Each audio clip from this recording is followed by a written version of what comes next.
24-25 साल का नौजवान एक 30-32 साल की महिला के पास में आता है और उससे बोलता है कि मैं यहाँ पर काम करने के लिए तैयार हूँ, काम करने के लिए राज़ी हूँ, आपकी जो पगार है मैं उस पगार पर काम करने के लिए तैयार हूँ। तो वो महिला उससे कहती है कि ठीक है, तुम यहाँ काम करना चाहते हो तो बेशक बेझिझक करो, मुझे कोई ऐतराज़ नहीं है। लेकिन मेरी एक शर्त है। तो वो लड़का बोलता है उस महिला से कि मैडम जी बताइए आखिरकार आपकी क्या शर्त है। तो वो महिला उस व्यक्ति से कहती है कि देखो मेरी शर्त है कि तुम मुझे मन चाहा जैसा करके देख लेना, लेकिन मुझे तुम छूने की कोशिश भी मत करना। तुम्हारी आंखें हैं, भगवान ने तुम्हें तुम्हारी आंखें दिए हैं, तुम इन आंखों से कैसे भी किसी भी तरह से मुझे देख सकते हो, कहीं भी देख सकते हो, चाहे मैं टॉयलेट में हूँ, चाहे मैं बाथरूम में हूँ, जहाँ मैं घर में कहीं पर भी हूँ तुम मुझे देख सकते हो, मैं तुम्हें कोई भी रोक टोक नहीं करूँगी, लेकिन तुम मुझे बस छूना मत। और महिला उससे बोलती है कि तुम्हारी पगार 50,000 रुपये महीने है। दोस्तों, पैसों का ज़्यादा लालच पा करके वो व्यक्ति उस महिला से हाँ बोल देता है और उससे बोल देता है कि ठीक है मैडम साहिबा, मैं जो है वो आपको छूंगा नहीं, केवल देख ही लूँगा। दोस्तों, दोनों में डील हो जाती है। फिर एक दिन जो व्यक्ति होता है उस महिला को छू लेता है। दोस्तों, जिस समय वो उस महिला को छूता है तो महिला बाथरूम में होती है। छूने के बाद में जो उस बाथरूम में होता है दोस्तों, बहुत ही रेयर होता है कि किसी व्यक्ति के साथ में ऐसा हो। तो आखिरकार क्या हुआ उस बाथरूम में, ये जानने के लिए सुनते रहिए मेरी इस कहानी को। मैं हैरी किशन क्राइम की इस कहानी में आपका स्वागत करता हूँ। दोस्तों, आज की घटना सच्ची घटना पर आधारित है। आज की ये जो कहानी है, कहानी में आगे बढ़ने से पहले आपसे एक ही रिक्वेस्ट है कि अगर कहानी अच्छी लग रही हो तो कहानी को लाइक कर दीजिए, वीडियो को शेयर कर दीजिए और कमेंट बॉक्स में अपनी कमेंट ज़रूर लिखिए कि आपको ये कहानी कैसी लगी। दोस्तों, सबसे इम्पोर्टेंट बात कि आप इस वीडियो को हाइप ज़रूर कर दीजिएगा। दोस्तों, चलिए कहानी की तरफ आगे बढ़ते हैं, कहानी शुरू करते हैं। कहानी है उत्तर प्रदेश के प्रयागराज की। प्रयागराज में एक गांव पड़ता है और उस गांव में एक हवेली टाइप का घर है। जैसे पुराने ज़माने में राजा महाराजाओं की हवेली होती है, उस टाइप से घर है। उस घर के बाहर एक बोर्ड लगा हुआ है और उस बोर्ड पर लिखा हुआ है, मुझे एक लड़के की ज़रूरत है जो मेरे साथ में काम काज करे और उसकी सैलरी इतनी है, फला फला उसे काम करना है। इस तरह से उस बोर्ड पर लिखा हुआ है। तो कई राहगीर वहाँ से गुजरते हैं, लेकिन कोई भी उस बोर्ड को ना तो देखता है, ना ही कोई उसमें इंटरेस्ट लेता है। तो एक राहुल नाम का व्यक्ति, जिसे काम की बहुत ज़्यादा ज़रूरत थी, तलब थी, आर्थिक स्थिति उसकी घर की कमज़ोर हो गई थी, तो वो काम ढूंढ रहा था। अब जैसे ही वो उस हवेली की तरफ जाता है तो उसे वो जो गेट के बाहर बैनर टाइप का लगा हुआ था और जिस पर लिखा था कि मुझे अ, एक नौकर की ज़रूरत है जो मेरे साथ काम काज करे इस हवेली के अंदर। तो वो जैसे ही उसको पढ़ता है तो पढ़ने के बाद में अंदर घर में प्रवेश कर जाता है। गेट पर दोस्तों कोई भी चौकीदार नहीं होता है, कोई भी नहीं होता है। वो अंदर जाता है, एक बड़ी सी हवेली होती है। तो जो हवेली की मालकिन साहिबा होती हैं वो छज्जे पर खड़ी होती हैं, यानी कि बालकनी में खड़ी होती हैं। अब राहुल अंदर घुस जाता है और उस मालकिन से जो कि हवेली की थी उनके पास में पहुंच जाता है। तो मालकिन जो थी वो राहुल से कहती हैं कि बताइए क्या प्रॉब्लम है आपको, आप यहाँ क्यों आए हो। तो राहुल बोलता है कि मैडम साहिबा, जो आपके यहाँ पर बाहर गेट पर जो बैनर लगा हुआ है उसे मैंने पढ़ा, मुझे नौकरी की ज़रूरत है। उसे पढ़ कर के मुझे ऐसा लगा जैसे आपको किसी नौकर की ज़रूरत है। तो मालकिन साहिबा, जिनका नाम रूबी था, वो बोलती हैं कि हाँ, हमें ज़रूरत है एक कामकाज करने वाले की। तो राहुल कहता है कि मैडम साहिबा, मैं ही हूँ वो नौकर जो आपके यहाँ पर काम करना चाहता हूँ। तो रूबी मालकिन कहती हैं कि ठीक है, दिखने में अच्छे हो, इससे पहले कहीं तुमने काम किया है, कोई एक्सपीरियंस है तुम्हें, कितने पढ़े लिखे हो, ये सब बताओ। तो राहुल बोलता है कि मैडम जी, मैं केवल 10वीं पास हूँ, इससे पहले मैंने एक प्राइवेट स्कूल में चपरासी का काम किया है। मैं कोई ज़्यादा बड़ा पढ़ा लिखा नहीं हूँ और ना ही ज़्यादा बड़े रईस ख़ानदान से हूँ। मैं छोटे से गरीब परिवार से हूँ और यहाँ पर काम ढूंढने के लिए आया हूँ। तो मैडम साहिबा जो रूबी थी वो कहती हैं कि ठीक है, मुझे गरीब और अनपढ़ या उससे कोई मतलब नहीं, मैं तो पूछ रही थी कि तुम्हारा नेचर कैसा हो सकता है। तो जो रूबी थी वो उससे बोलती हैं कि देखो, तुम्हें यहाँ कुछ भी काम नहीं करना है, केवल मेरे साथ काम में हाथ बटाना है। जैसे मैं खाना बनाती हूँ तो तुम्हें मेरे साथ में खाना बनाना है, और जैसे मैं बर्तन धोती हूँ तो तुम्हें मेरे साथ में ही बर्तन धोने हैं, मेरा बिस्तर लगाना है। और तुम्हारी जो सैलरी होगी वो सैलरी 50,000 रुपये महीने होगी। दोस्तों, जैसे ही राहुल ये सुनता है कि इतने छोटे मोटे चपरासी वाले काम के लिए, नौकरी नौकर वाले काम के लिए 50,000 रुपये मिलेंगे, तो वो बहुत ही ज़्यादा एक्साइटेड हो जाता है, प्रश्न चिन्ह लग जाता है उसके चेहरे पर। और तभी मुंह फाड़ का फाड़ा खड़ा हो जाता है और मैडम रूबी से कहता है कि मैम, आप वास्तव में ये जॉब मुझे प्रेफर कर रही हैं, आप वास्तव में सोच समझ करके फैसला ले रही हैं कि मुझे इस नौकरी के लिए आप 50,000 रुपये देंगी।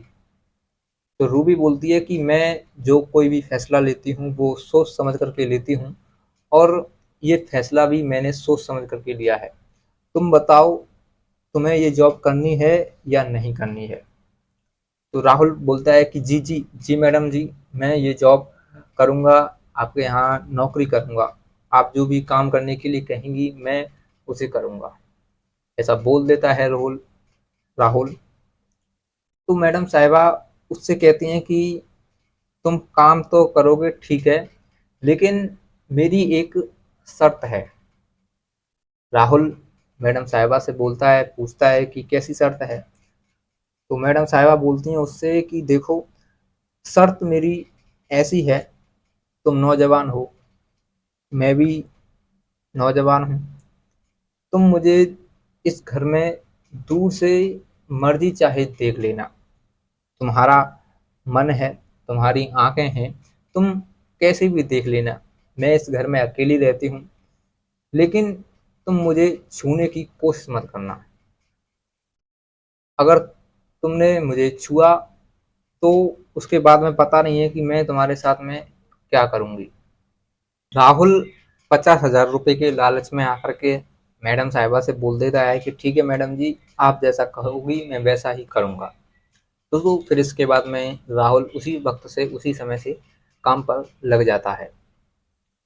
मैडम साहिबा जो भी काम उसे देती वो उस काम को करता, किचन में जा कर के खाना बनाता, पूरे मकान में झाड़ू लगाता, मतलब पूरी तरह से डेकोरेशन का काम करता, घर में सजावट का काम करता और मैडम के साथ में हाथ बटाता। धीरे धीरे ऐसे ही चलता रहता है। एक दिन मैडम साहिबा बहुत ही ज़्यादा शराब पी लेते हैं और शराब पी करके बाथरूम के बाहर में खड़ी होती हैं और बहुत ही ज़्यादा अनाप शनाप भाषा में बातचीत करने लगती हैं खुद से या किसी और से।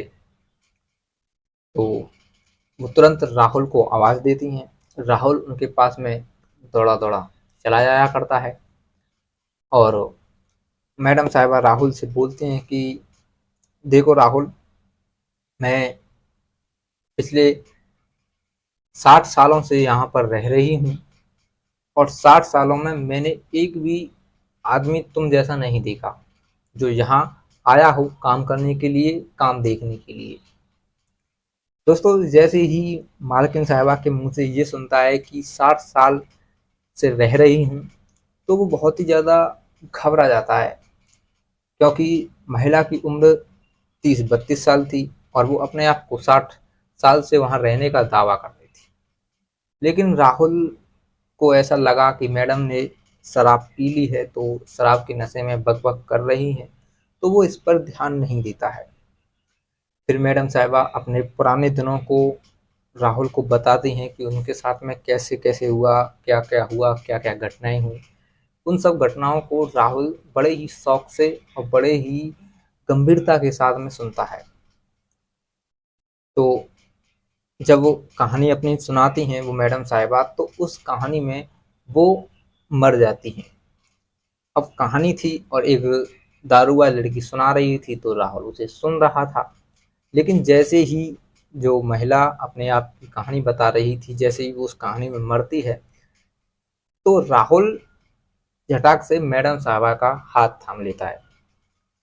और जैसे ही हाथ थामता है तो मैडम साहबा की आंखें लाल हो जाती हैं और तुरंत ही आग बबूला हो जाती हैं। और मैडम साहबा उस राहुल से कहती हैं कि राहुल, तुम्हारी हिम्मत कैसे हुई मुझे छूने की, अब तुम्हारा काम खत्म होगा। दोस्तों, राहुल सदमे में पड़ जाता है कि मैडम को अभी तक तो 1% भी होश नहीं था, अब उन्हें कैसे पता चल गया कि मैंने उन्हें छुआ है। तो मैडम साहिबा को जैसे ही वो छूता है, तो मैडम साहिबा एकदम से और दूसरे रूप में आ जाती हैं, सफ़ेद सी साड़ी के रूप में आ जाती हैं राहुल के सामने। राहुल उसे देख कर के घबरा जाता है और बहुत ही ज़्यादा डरने लगता है। उसके अंदर इतना डर बैठ जाता है, क्योंकि उसे अब रियलाइज़ हो जाता है कि वो मैडम, वो रूबी हकीकत की रूबी नहीं है, बल्कि एक आत्मा है।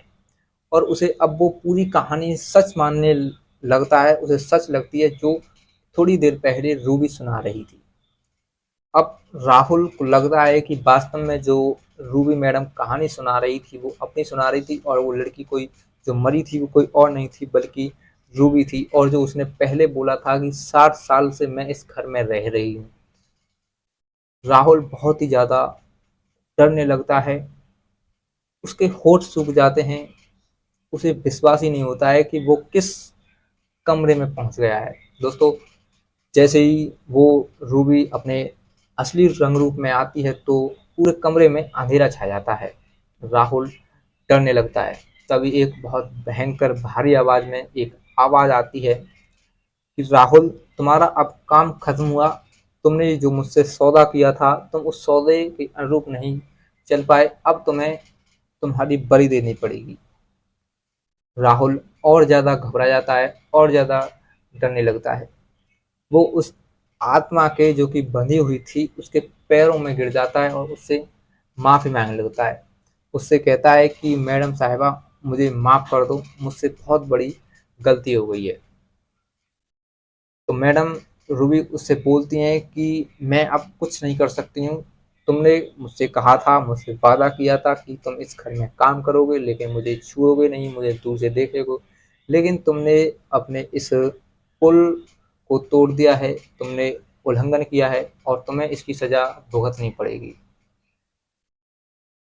तो राहुल और ज़्यादा घबरा जाता है, फदक-फदक करके रोने लगता है, मैडम के चरणों में गिर जाता है और उनसे माफ़ी मांगने लगता है। कहता है कि मैडम साहिबा, मुझे माफ़ कर दीजिए, मेरा एक छोटा सा बच्चा है, उसके लिए मैं कमा रहा हूँ, अगर मैं मर जाऊँगा तो उसकी देख रेख कौन करेगा। फिर मैं आप ही की तरह ऐसे किसी के घर में घुस जाऊँगा, किसी के शरीर में घुस जाऊँगा और ऐसे ही लोगों को तंग करूँगा। जब दोस्तों ये बात रूबी ने सुनी, तो उसकी आंखों से आंसू आ गए और वो राहुल से बोली कि राहुल, ठीक है, जैसा तुम चाहते हो मैं वैसा करती हूँ, लेकिन मेरी एक बात हमेशा ध्यान रखना, अगर कोई आदमी तुम्हें तुमसे उस हिसाब का काम न लेकर के ज़्यादा पैसे प्रोवाइड कर रहा हो, ज़्यादा पैसे दे रहा हो, तो समझ जाना कि कुछ ना कुछ घोटाला है, कुछ ना कुछ गड़बड़ है। राहुल रूबी की बातों को एक्सेप्ट करता है, रूबी की बातों को मानता है और रूबी से कहता है कि जी मैडम जी, अब मैं आगे ऐसी कभी भी गलती नहीं करूँगा, कभी भी मोहमाया लालच में नहीं पड़ूंगा। दोस्तों इतना कहती है तो इतना कहने के बाद में जो रूबी की आत्मा थी उस घर से मुक्त हो जाती है, क्योंकि रूबी का उद्देश्य ही यही था, उसे भगवान ने इसीलिए ही भेजा था कि तुम किसी ऐसे व्यक्ति को ज्ञान दो जो मोहमाया लालच में बहुत ज़्यादा फंस जाता है। और उसका आज जो इम्तिहान था वो पूरा हो चुका था, उसने राहुल को ऐसे व्यक्ति के रूप में चुना और उसे पाठ पढ़ाया। दोस्तों राहुल उस आत्मा से सबक सीख करके जीवन में अब कभी भी कोई भी किसी भी तरह की गलती नहीं करता है और आज भी अपना जीवन बहुत ही तरह से शानदार तरीके से सौंदर्य तरीके से जी रहा है, काट रहा है। आज इस समय उसकी उम्र लगभग 85 बरस है और वो प्रयागराज में ही जीवित हैं और अपनी जिंदगी की गुजर बसर अच्छे तरीके से कर रहे हैं। तो दोस्तों ये थी कहानी राहुल की और रूबी की। कैसी लगी ये कहानी? ये कहानी कोई काल्पनिक कहानी नहीं है, ये कहानी एक सत्य घटना पर आधारित कहानी है। जैसे बड़े बूढ़े बताते हैं उस तरह की कहानी है। दोस्तों कहानी अगर अच्छी लगी हो तो कहानी को लाइक कर दीजिए, वीडियो को शेयर कर दीजिए और एक कमेंट बॉक्स में कमेंट कर दीजिए। चैनल पर अगर नए हों तो चैनल को भी सब्सक्राइब कर लीजिए। मिलता हूँ अगली ऐसी सच्ची कहानी के साथ, सच्ची घटना के साथ। तब तक के लिए जय हिंद, जय भारत।